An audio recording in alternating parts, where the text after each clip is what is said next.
Ukraine is taking credit for the drone attacks, I should say, in Moscow overnight. An official says CNN's Ukraine Defense Agency was responsible for the strikes. The Russian military says 2 attack drones crashed into buildings after being intercepted with electronic warfare.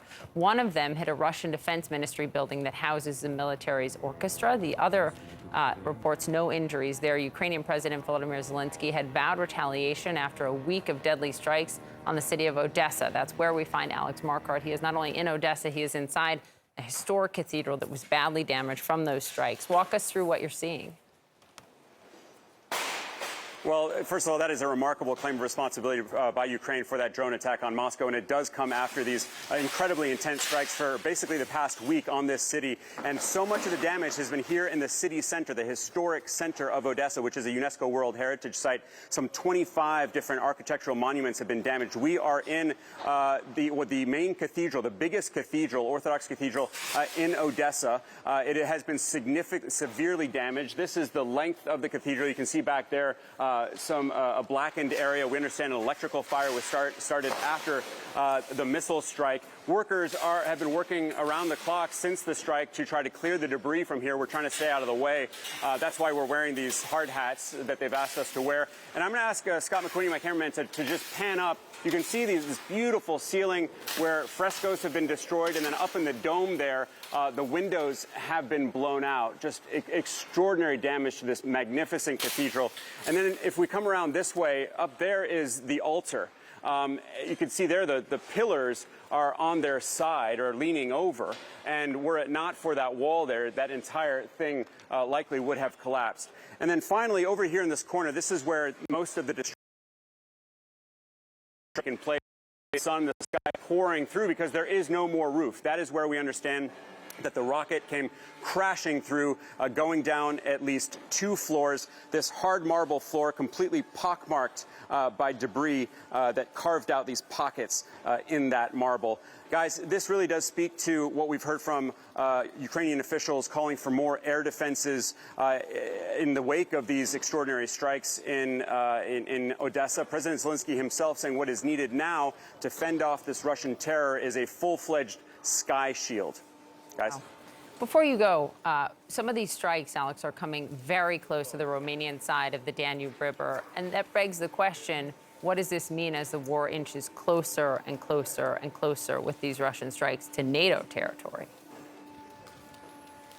Well, there was a strike earlier today by Russian drones against what we understand to be a grain infrastructure right along the border with Romania. That border between Romania and Ukraine they are separated there by the Danube River, and it is remarkably close to NATO territory. We have seen some of the fighting spill over into Poland there before, Ukrainian air defense missile falling in Poland, but this is a Russian missile coming very close to NATO territory. It just speaks to the fact that this fighting is all across the country. We're here in Odessa, which is nowhere near a front line, and yet Russia has been pummeling this city. They've been hitting Lviv, which is near to Poland, and now this border area near to Romania. It certainly is going to raise the alert level of NATO countries. We're going to hear some discussions about Article 5. Of course, if Russia were to decide to strike a NATO country, and we're very far from that right now, but if that were the case, then of course the NATO Article 5 means that other NATO allies would come to the defense of that country. So this is an extraordinarily close strike to NATO territory. It really is. It really is. Alex, thank you for giving us that perspective. We appreciate it. Alex Marquardt reporting for us live in Odessa, Ukraine this morning. Let's get some expert analysis now from retired Brigadier General Steve Anderson. General, thanks so much for being with us. Let's start with the map of the region, because this is essentially a tit for tat with drone strikes, some in Moscow, some here near the border of Crimea. Yes, the hits just keep on coming, Boris, for Vladimir Putin. I mean, to be able to hit all the way up here into Moscow, hundreds of miles into Russian territory, I mean, what message does that send about the air defense systems of Moscow?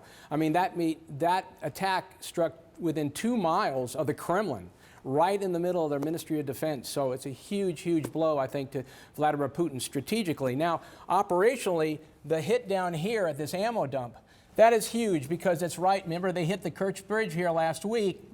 And this is right on the same logistics line into the southern part of the Donbass, and that's incredibly important. So what that's showing is that the Ukrainians now have a deep strike capability.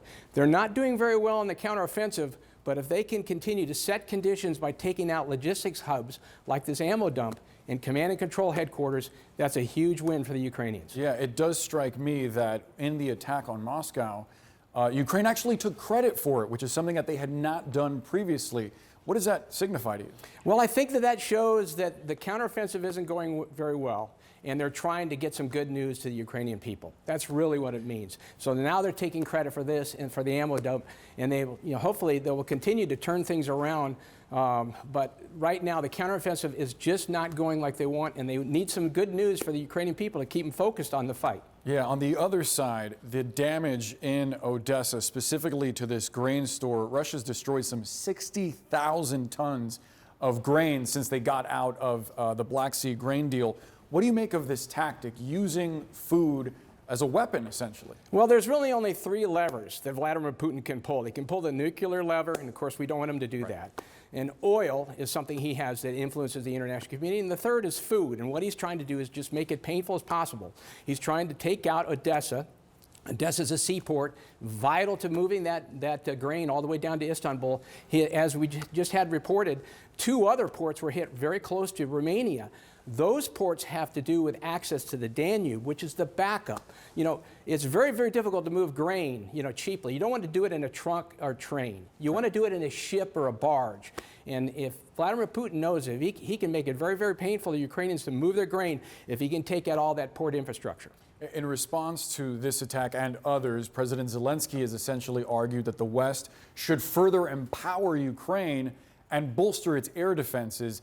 We have a list of weapons here, beginning with this chopper. Walk us through what you think Ukraine needs in order to do that. Well, they need a lot of help. Right now, there's 2 Patriot systems up in Kyiv that are working very, very well.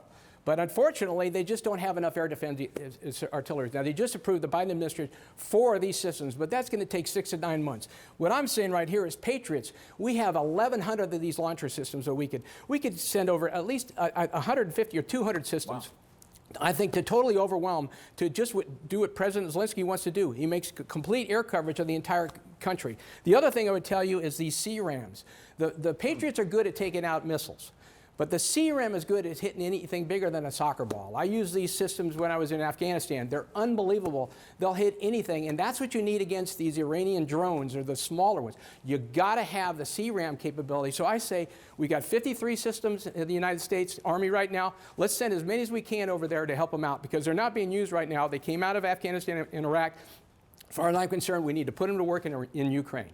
We'll see what the White House does. General Steve Anderson, always great to get your perspective on these matters. Thanks so much. Thank you, Boris.